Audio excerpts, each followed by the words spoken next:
Now, as a result of this contemplation, did any one of us strike any gold?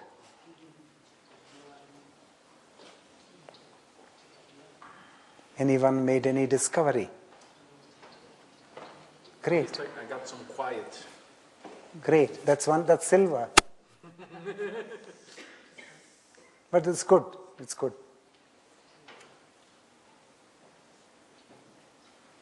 Anybody else? Just confirming how easy it is to get lost in your senses. Yeah. Got a feel of that? Oh, that's very good. That's a very good insight in itself. Yeah? Yo vi que me he perdido más veces de las que pensé y que siempre busqué una manera inteligente de explicármelo. ¿Se escucha o no? Y yo de plano en inglés. She noticed that she's You're getting the mic 1 minute because Ricardo Ji must hear it so that he can translate it for me. Yeah. Please speak. Gracias. Please speak. Yo vi que he perdido más veces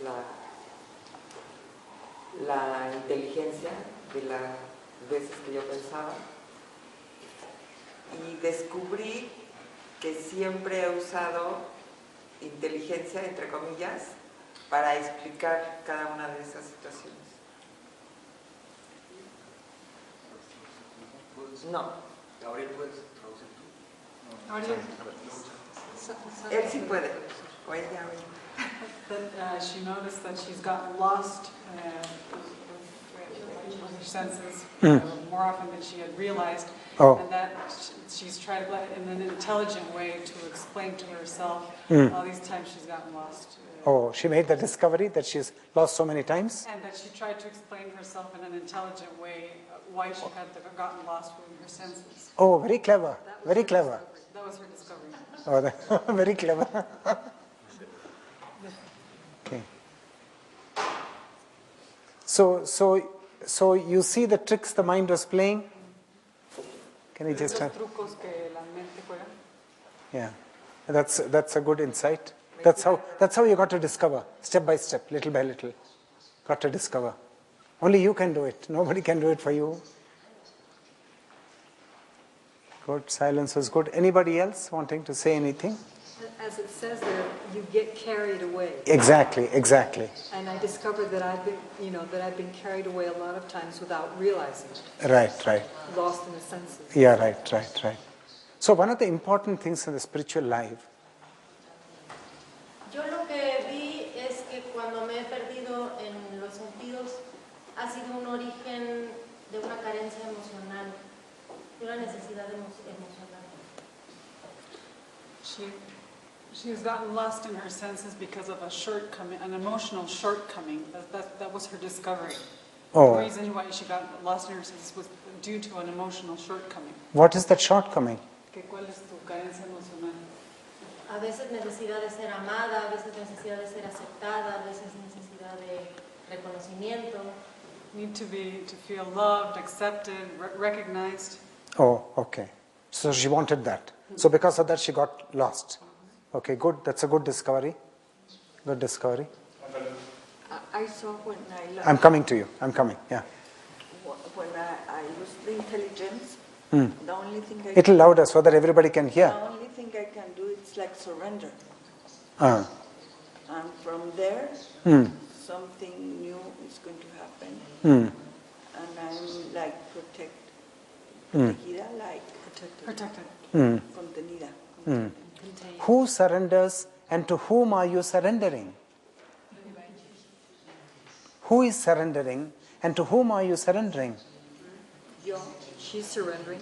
Me, but something You're surrendering to the divine? Yes. That is good. But are you the flux of your thought and feeling? Is that you? Because that Shakti has to surrender. Shakti, which is the moving flux of thought and feeling, moving current of thought and feeling, that's on a mad rampage, that has to wind up its activity and surrender by coming to rest. And Shakti coming to Shiva's lap is that surrender. Got to come to that state, yes. You had a feeling that you should come to that surrender? Good, good, I'm very happy. Yeah, please. Hace muchos años, por seguir a los sentidos, perdí el trabajo. Y ahora, años después, perdí el trabajo. Y eso me dio tiempo para recuperar tiempo para mí, para leer, para aprender, para llegar un poco más a esa parte espiritual que había dejado de lado.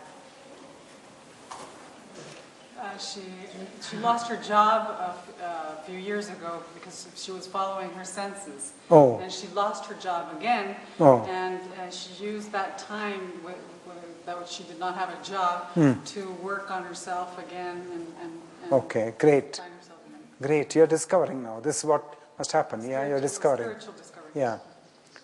In the spiritual life, as I'm saying, you've got to the senses and the sense organs and the objects of the senses.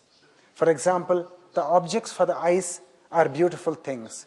Objects for the tongue are lovely things to eat. Objects for the skin is sensory excitement and so on. Now, you've got to become very, very sensitive to the play of the senses in the spiritual life.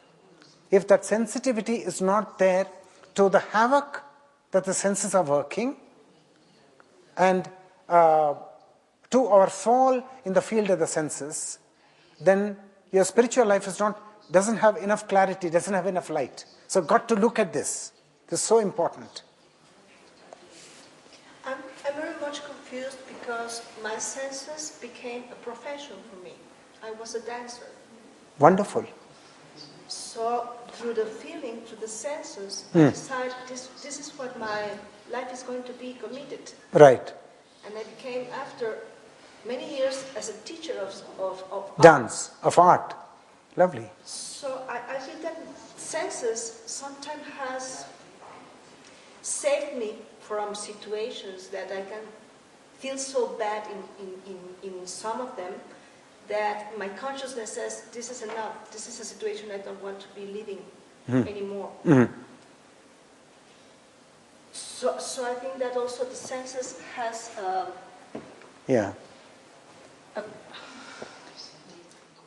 They've got the function also protecting you. Is that what you're saying? Protecting me, but it also has like a real contact with the divine, because the dancer and the musician and the actor is also in the service of the divine. Yeah, that's the true purpose of art. True purpose of art. But instead of, for example, in India, there is a system of dance called Bharatanatyam and then Kathak and so on. And we've got to understand who structured these dance forms and what is the function of these dance forms. So I have been repeatedly stressing in Punta del Este that there are 1 million paths for 1 million human beings. The path is never the same for 2 people. 1 million paths for 1 million human beings, and you've got to work out your path. And your path to God may be through dance. That's perfectly legitimate. You've got to legitimate. Through the senses, you've got to work your way towards God. But God will ever remain the unmanifest. That cannot be changed.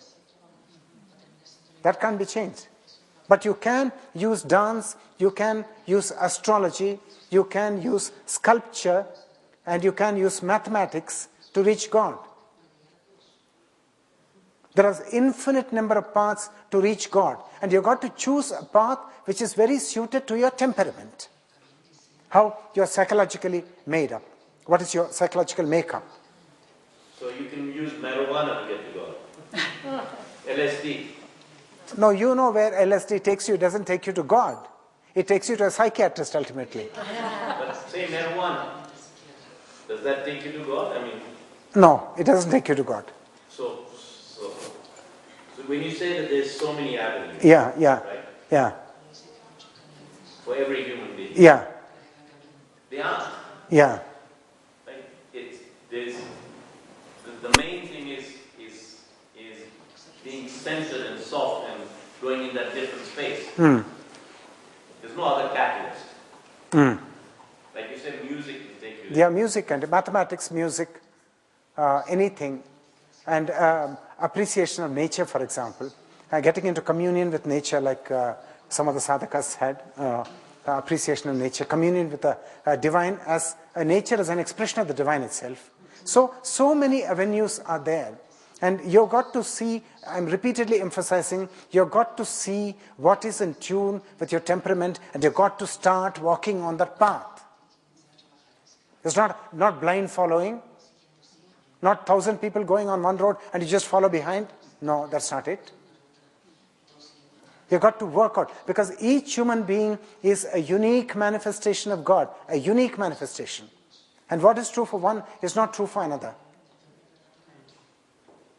For example, she has got a calling in art, and she has got to pursue that calling. And if that art connects her to the divine, I think then that's her yoga. And there can be millions of yogas, which are paths. And that's an intelligence too. What is intelligence? The art is an intelligence, even though it is through the senses. No, it can be through the senses, but intelligence is in Shiva, it is not in Shakti. But Shiva can give a mandate to Shakti that you develop dance. Then you have inspired dancers, inspired ballerinas, inspired Bharatanatyam dancers, because the mandate has come from Shiva. Because Shiva, he can inspire in a million different ways. And he must give the mandate for Shakti. Shakti should not go on her own fanciful trips. So you got to make that fine distinction. For example, marijuana is Shakti's own fanciful trip. She goes straight to hell. That's not mandated by Shiva. So you got to select a path. And how will you select this path? You will select this path when you're deeply in contact with yourself. You have been fallow for some years in your life because life has beaten you so hard that you had to be fallow, not doing anything, just in contact with yourself. And then there's a new kindling, a new beginning in your life. A new kindling, a new beginning. And then Shiva gives the seed for it. He gives the mandate for it. And then a completely new chapter starts unfolding for you. After another chapter completely shut down. One chapter was completely wound up and it had to be shut down by Shiva's mandate. Then in that ending was the seed of a new beginning. And that is mandated by Shiva. So a new chapter commences. And you've got to observe these patterns in your life. See what's happening. And see what is natural for you.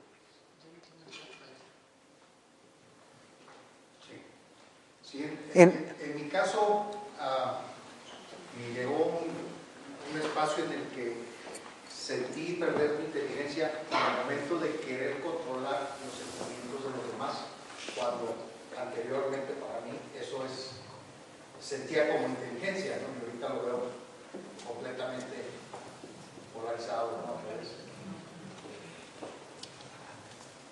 No sé si se escuchó. Can you translate that, please? He felt it was intelligence to control the feelings of others. Acerca de control, o sea, me llegó una emoción de perder inteligencia al momento de querer controlar los sentimientos de los demás. So he felt that he lost his intelligence by trying to control the feelings of others. Is that intelligence? Is it what is that? Una pérdida de inteligencia. Lost. Yeah, lost. Yeah, I know. Lost intelligence trying to control. Yeah, exactly. Lovely discovery, lovely. Yeah, this is the discovery I want you to make. Each one of you, in your personal life, in the deepest and darkest corners of your life, you've got to start making these discoveries. Then you're on the path, not otherwise. I'm a little confused. I was searching for the moments where I've been lost, and I thought of when I broke up with some girlfriend or economical crisis or whatever. And then I came upon me that I've always been lost in in my professional pursuits. Because when I was younger, whenever anybody asked me, what do you want to do when you grow up? What's the profession you're going to choose? I always postponed that decision. And I always said, I'll see. Okay. I don't know, I'll see. Later, I'll see. Okay. I chose certain profession, industrial engineering. I've never actually practiced like pure industrial engineering. But I've always felt this calling with nature. And it grows bigger and bigger and bigger every time. And I'm not satisfied with any profession that I have right now, except for one business in which I get involved with people. On Monday, I'm starting a new job. Okay. I'm not excited at all. Okay. Okay. A really dear friend of mine has helped me a lot and coached me with my subconscious, and I've learned a lot from him. And I'm doing what I need to do in order to manifest what I want for me, for my loved ones. But I don't really feel that burning desire inside. And the nearest thing to that burning desire is nature. Okay, very good question. We'll deal with it. So, have I been lost? Yeah, we'll discuss this. We'll discuss this. Very good question. I like the question. And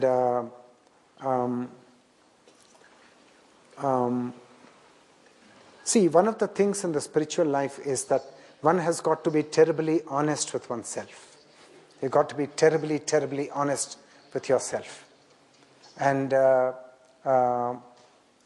if your soul has not entered into your profession should actually be an expression of your soul, the deepest part of yourself. And that should be your work. And there's a special term for that in the English language. It's called vocation. That what you actually love to do and what is very natural for you to do. And the thing that disturbs me is that the reason why I didn't do it is because of the money. Or because of the notion or belief that I wouldn't be able to sustain myself or someone else. Yeah, that's the whole problem, because on the spiritual path, it's always a journey into the unknown. And anybody who is thinking of the future, he's not on the spiritual path. Because it's a journey into the unknown, where security is not an item on the agenda to be considered. Please understand this.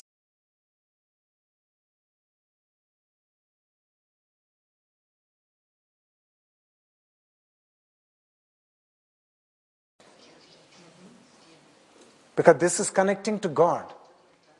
And this is a very serious affair. And nothing is more important than this. And not as a personal achievement for a self, but as a natural flowering and culmination of the human drama and the human life. Because this is the summum bonum of life. This is where life is headed for. A natural culmination. Like you plant a seed in the soil and then you pour water there and you allow the sunshine to come on it, and then ultimately you're going to get the fruit, which is the final culminating thing. Likewise, for the human drama and for the human life, there's a final culmination and a fruit, and that is the salvation. And the salvation may not come to everybody, but it will certainly come to seekers, and they may not even make much noise about it when it comes, because this is not a thing to be advertised, and not a feather you can stick in your cap, because that's a very worldly business. And you've got to work this out for yourself. Take your plight, for example. Now you've got dependents and people whom you have to support economically. So you've got to earn your bread. Now, earning that bread, and is that that's a concern, yes. You've got to look after your family and so on. And then, but you are basically being not true to yourself. Because you are going away from the heart. The heart is having a calling. It's saying, be with nature, study nature, be a naturalist, something like that along those lines. It's like the lady here, who's an artist just by the calling. And now she doesn't follow the calling. And she gets into investment banking just for the love of money. God help her. And you've got to see what is the calling for you, what is natural for you, and you alone must decide. But the consolation for you is the real spiritual life is beginning at 60. You should feel happy that you can follow the path of money. You can feel happy. But don't be dead and don't be blind to the spiritual life. Keep cultivating it to the extent that's possible. Develop the observation of nature and the communion with nature as a hobby. Be on that path. And maybe at 60, you're going to do something very great with nature. Who knows? But now you've got the license till 60 to let yourself go.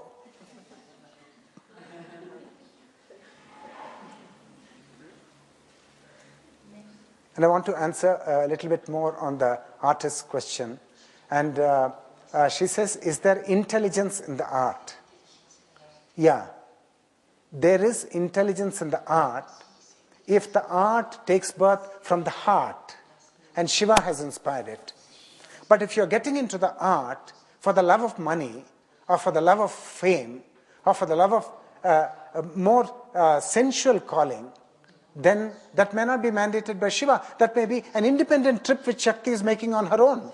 To be beaten and then finally to come back, of course. Following this? Yeah. So you got to, so the artist has to decide what it is. But when mandated by Shiva, yes. Great deal of intelligence will be in every endeavor of the human spirit. Whether it is in art, or whether it is in going to the moon, or in science and technology, or study of nature, or Vedic astrology, or anything for that matter. But it has to come from inside. And Shiva has to give the mandate.